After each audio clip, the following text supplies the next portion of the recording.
Papasakaan ba og kaso ang lalaki nga nakapamabdos apan wa nangasawa sa babae nga iyahang gipamabdusan?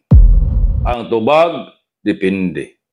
Managlahi ang mga desisyon sa Korte Suprema mahitungod sa susama nga panghitabo depende sa mga sirkumstansya.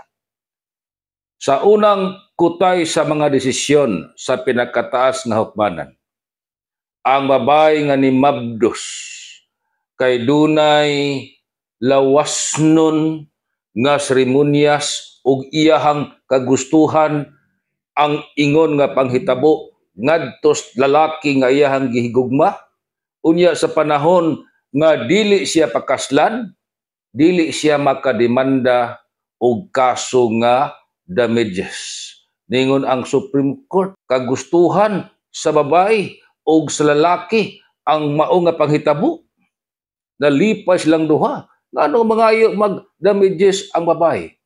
Sa pikas bahin, sa lahi nga kutay sa mga desisyon sa Supreme Court, kung ang babae ni Mabdos gipasaligan nga pakaslan, nakapangandam na og sakto ang babae, unya wa to nga ha sa lalaki, naghatag og uwaw ang babae makapasaka og kasong damages.